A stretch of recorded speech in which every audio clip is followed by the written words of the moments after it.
할렐루야. 설교에 앞서서 먼저 저를 이 자리에 불러주신 곽승현 위임 목사님과 당회의 여러 장로님들 그리고 모든 성도님들께 감사의 인사를 드립니다. 오늘 새벽에 이곳에서 설교할 생각을 하니 더 이상 잠이 오지 않았습니다. 그래서 그 새벽에 페이스북에다가 글을 하나 남겼는데 제가 한번 읽어드리겠습니다. 할렐루야. 오늘 오후 예배시 거룩한 빛 광성교회에서 전도파송 예배 강사로 초청받아 설교하게 되었습니다. 먼저 부족한 종을 이 영광스러운 자리에 세워주신 하나님께 감사드립니다. 또한 사람을 낚는 어부라는 제목으로 설교할 때에 아무쪼록 온 교회와 성도들이 이 시대 가운데에 사람을 낚는 어부로 더욱 힘있게 세워질 수 있도록 함께 기도해 주시기 바랍니다. 그렇게 그 새벽에 페이스북에 글을 올렸습니다. 그랬더니 어떤 목사님이 그 새벽에 바로 답글을 달아주셨어요. 그때가 새벽 4시가 조금 넘은 그런 시간이었던 것 같은데 어떻게 답글을 다셨냐면, 이 아침 잠시지만 목사님을 위해 기도합니다. 주님 거룩한 빛 광성교회에서의 오늘 오후 전도 파송 시 사람을 낚는 어부라는 제목으로 설교하시는 창릉 포도나무교회 최세영 목사님을 주님의 능력의 손으로 붙드셔서 하나님의 복음의 능력과 말씀의 역사가 주의 임재 가운데에 풍성하게 임하게 하소서. 그렇게 그 새벽에 답글을 남겨주셨습니다. 저는 새벽 4시 조금 넘어서 페북에 글을 남긴 적도 처음이고 그때 답글을 받아본 적도 처음이었던 것 같습니다. 저는 오늘 이 목사님의 기도대로 이 시간 하나님의 복음의 능력과 말씀의 역사가 거룩한 빛 광성교회 위에 가득히 넘쳐나게 되시기를 주님의 이름으로 축복합니다. 오늘 본문을 보시면 예수님은 세례 요한이 잡힌 후에 당시 멸시받는 땅 갈릴리에 오셔서 복음을 본격적으로 전파하십니다. 그때 예수님은 베드로, 안드레, 야고보, 요한을 비롯한 전체 12명의 제자들을 부르셨는데 그 제자들을 부르신 이유가 바로 오늘 17절에 사람을 낚는 어부임을 잘 기록해 주고 있습니다. 17절을 한번 읽어보시면 예수께서 이르시되 나를 따라오라 내가 너희로 사람을 낚는 어부가 되게 하리라 하시니, 예수님은 오늘날 우리 역시 자신을 따르는 제자로 불러주셨는데 우리를 부르신 이유 역시 사람을 낚는 어부, 바로 영혼 구원인 줄 믿습니다.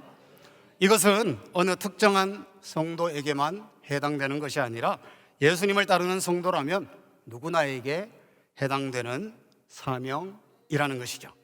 그렇다면 우리가 이 주님이 주신 사명을 잘 감당하기 위해서는 어떻게 해야 할까? 먼저 첫 번째는 주님께서 부르셨음을 우리가 명심해야 한다는 것입니다.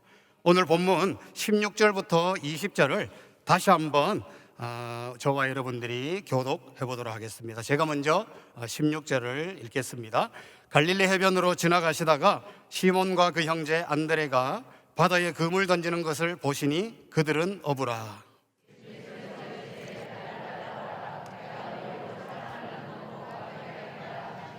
곧 그물을 버려두고 따르니라.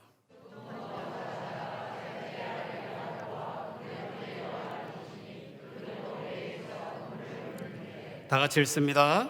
곧 부르시니 그 아버지 세베대를 품꾼들과 함께 배에 버려두고 예수를 따라가니라. 아멘. 여러분, 오늘 본문에서 제자들을 먼저 찾아오셔서 그들을 보시고 부르신 분이 누구십니까? 바로 예수님이심을 알 수가 있습니다.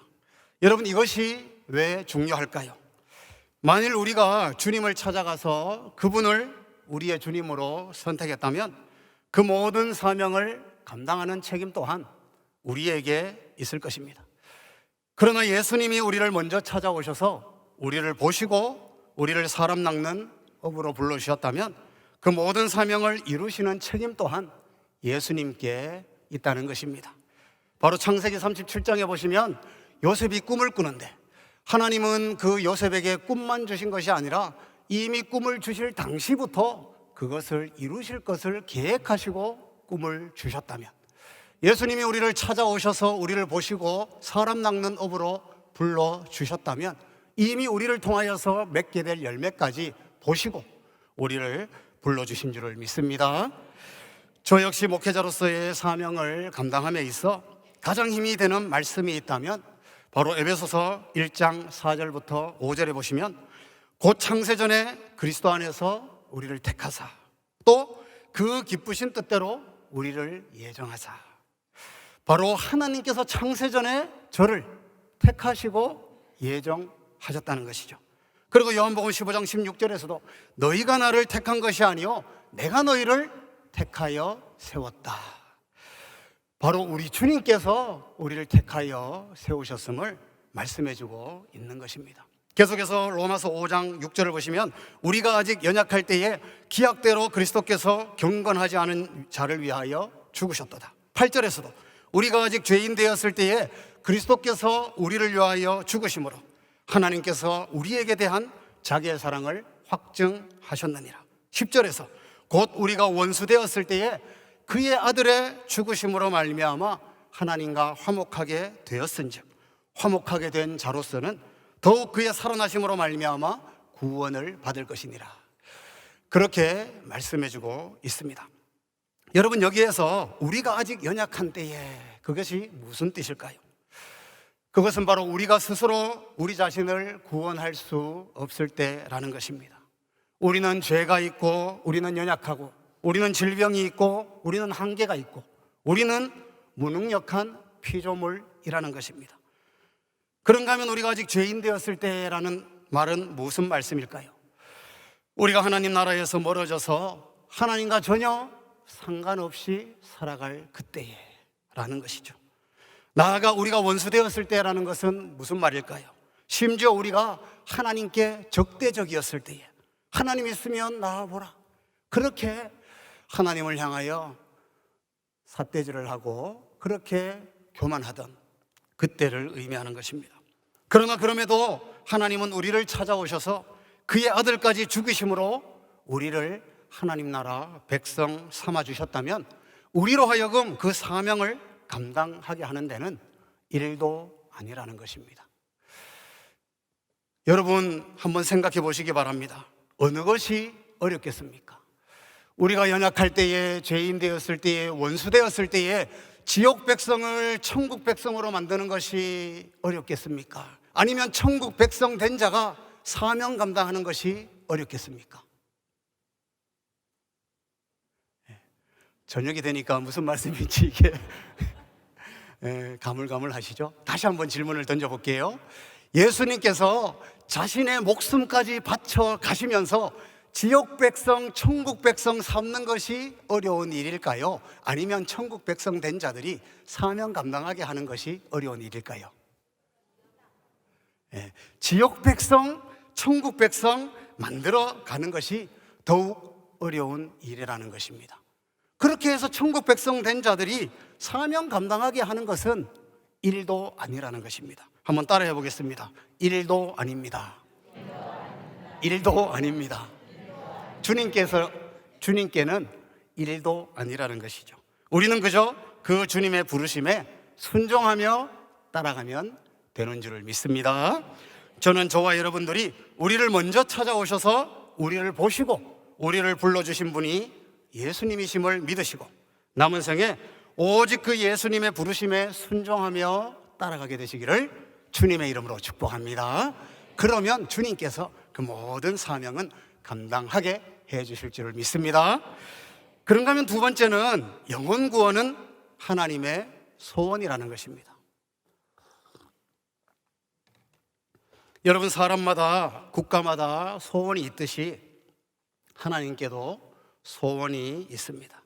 바로 한 영혼이 회개하고 다시금 하나님 나라로 돌아와서 이 땅과 내세에서 축복받는 하나님 나라 백성으로 살아가는 것, 그것이 바로 하나님의 소원이라는 것입니다.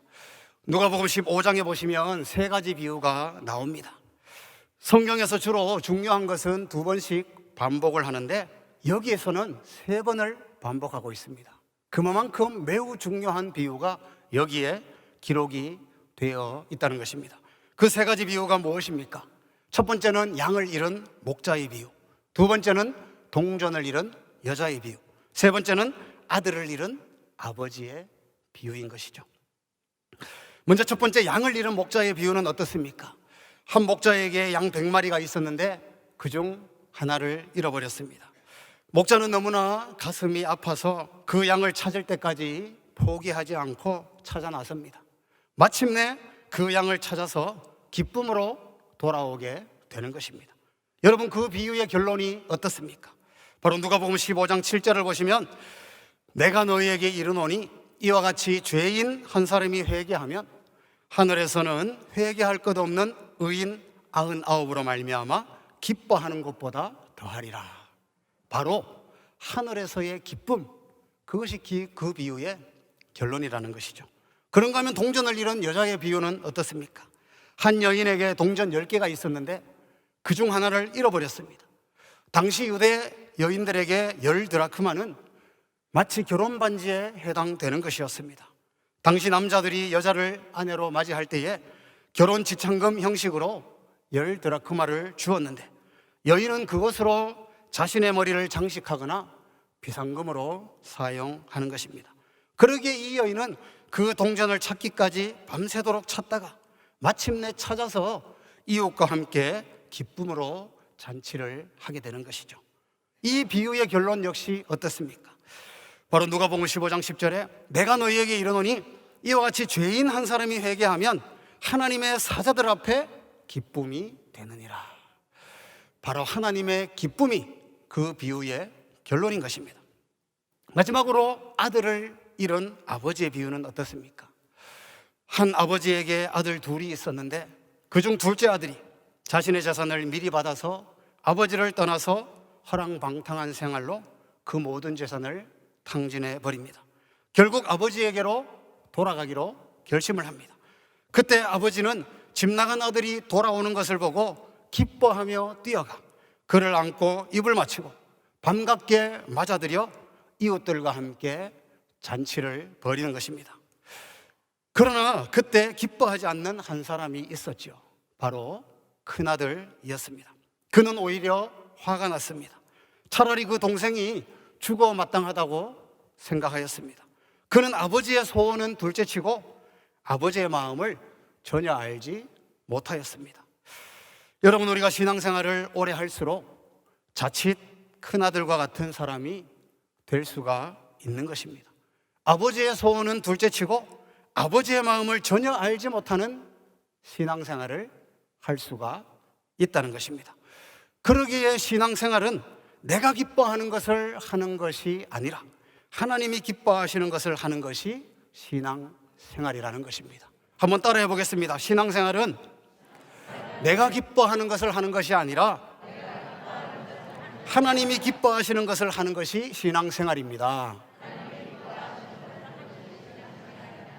마찬가지로 믿음이 좋은 사람은 내가 볼 때 믿음 좋은 사람이 아니라 하나님이 보실 때 믿음이 좋은 사람이라는 것입니다.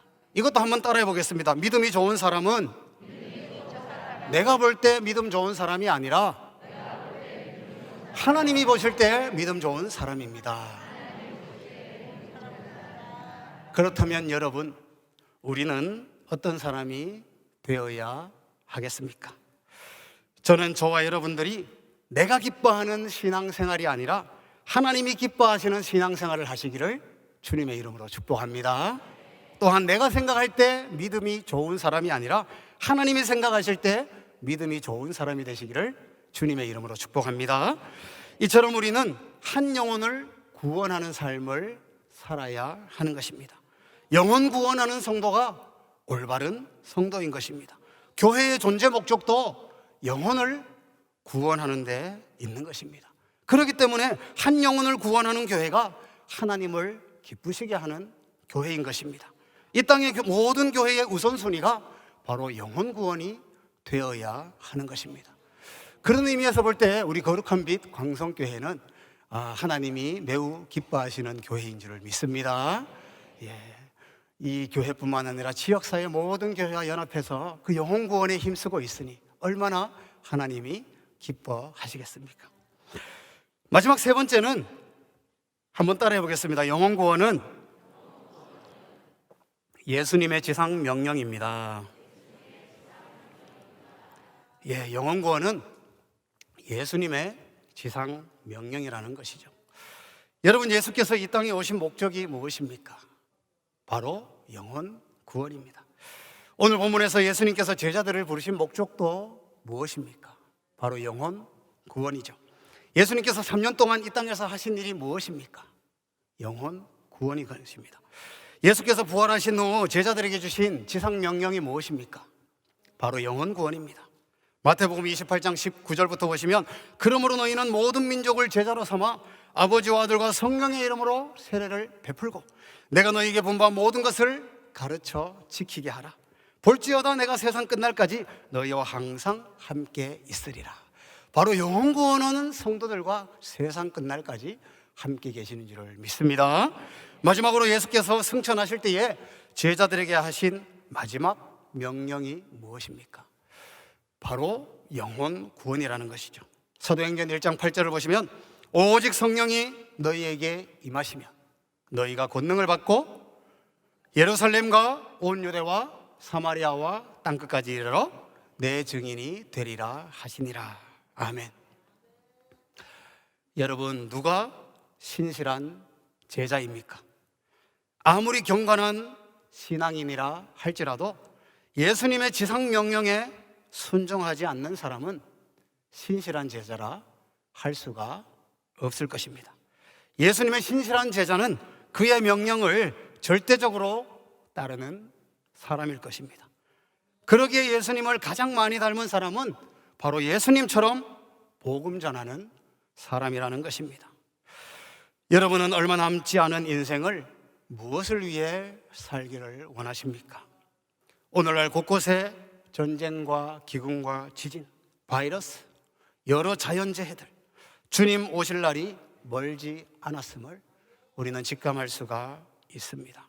주님의 재림의 징조가 곳곳에 우리는 바라볼 수가 있는 것입니다. 그러나 주님은 그 모든 징조 이후에 이 천국 복음이 모든 민족에게 증언되기 위하여 온 세상에 전파되리니 그제야 끝이 오리라 말씀하셨는데, 선교 기간의 통계를 보면 이제 복음도 거의 다 전파되어져 가고 있습니다.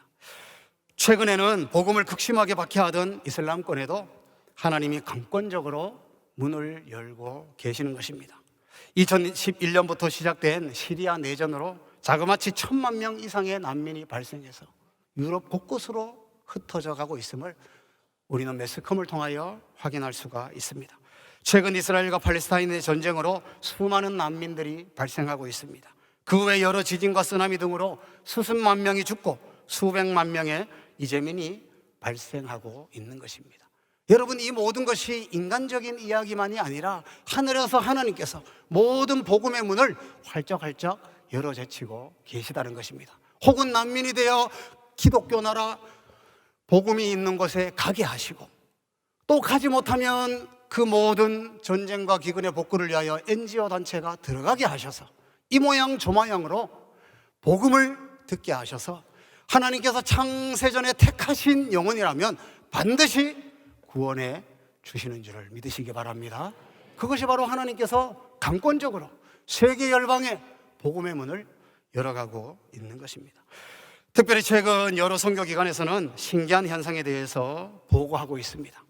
최근 무슬림 중에서 예수님을 믿게 된 사람들의 60, 70%는 놀랍게도 꿈에서 예수님을 만나서 예수님을 믿게 되었다고 간증을 하고 있습니다. 예를 들어서 다니엘 선교사라는 분이 계시는데, 이제 그 다니엘 선교사님이 시리아 난민 텐트에 가서 복음을 전하러 이제 찾아갔다고 합니다. 그래서 이제 텐트에 찾아가서 예수님 믿으십시오. 저는 예수님을 전하러 왔습니다. 그러니까 그 텐트 안에 있던 그 가족들이 깜짝 놀라서 하는 말이, 아니 어젯밤에 어떤 꿈에 하얀 옷을 입은 한 분이 나타나서 내일 이맘때쯤 다니엘이라는 사람이 와서 나에 대해서 얘기를 할 텐데 너희는 그의 말을 들어라. 이렇게 얘기했다는 거죠. 그런데 그 예수님이 말씀하시는 그 시간에 다니엘이라는 선교가 찾아와서 그 예수님에 대해서 전하더라는 것입니다. 여러분, 이것은 예수님의 일반적인 방법이 아니죠. 비상적인 방법이죠. 일반적인 방법은 전도로 전하는 것, 그것이 일반적인 방법이라면 지금은 마지막 시대에 하나님께서 강권적으로 비상적인 방법까지 사용해서라도 하나님이 왜 택하신 자들이라면 반드시 구원해야 하니까 그러한 일들을 일으키심을 볼 수가 있는 것입니다. 바로 현대판 베드로와 고넬료 환상이 아닐 수가 없는 것입니다. 바로 하나님께서 마지막 시대 택한 자들을 모두 불러 모으고 계시다는 것입니다. 우리나라에도 아직 예수 믿지 않는 사람들의 수가 대략 4천만 명이 넘는다고 합니다. 2024년 인구수를 보면 5,175만 명 정도 대한민국 인구가 통계가 되어지는데, 그중에 개신교 인구를 과거에는 1,200까지 잡았지만 최근에는 한 800만 정도로 통계가 매겨집니다. 이것을 계산을 해보면 4,300만 명 이상이 자그마치 비그리스도인임을 알 수가 있습니다. 이것을 바꾸어 말하면 우리나라의 전도 대상자가 4,300만 명 이상이라는 것입니다. 이것이 바로 이 땅에 교회가 존재해야 하는 이유이고, 이것이 바로 여전히 우리가 복음을 전하고 존재해야 하는 이유인 줄을 믿습니다. 사랑하는 성도 여러분, 주님 다시 오실 날이 점점 가까워지고 있습니다. 뿐만 아니라 우리가 주님께 갈 날도 점점 가까워지고 있습니다. 제가 섬기고 있는 창릉 포도나무 교회도 이 사명을 위하여 2년 전 2021년 12월 코로나가 한창인 시절에 지금은 원흥역 1번 출구 쪽에 사무선이죠, 교회를 개척하였는데 장차 그 앞으로 창릉 신도시가 들어오게 될 것입니다. 정부에서 발표한 8개 신도시 중에 하나인데, 그 창릉 신도시가 들어오게 되면 3만 8천 명, 9만 2천 명의 사람들이 몰려오게 되는 것입니다. 그것을 위해서 하나님이 기도하신 중에 교회를 개척하게 하셨고, 먼저 우리가 예배하고 기도하고 전도하여서 힘을 합쳐서 그 3만 8천 세대 9만 2천 명을 맞이하고자 지금 열심히 기도하고 전도하고 준비하며 있는 것입니다. 제가 교회를 개척하고 나서 총회 전도 세미나를 참석한 일이 있는데, 그때 그 전도 세미나에서 아직까지 잊혀지지 않는 한마디 말씀이 있습니다. 그 말씀이 무슨 말씀이었냐면, 전도의 최고의 방법은 교회 개척입니다. 그렇게 말씀했던 것이 아직도 잊혀지지 않습니다.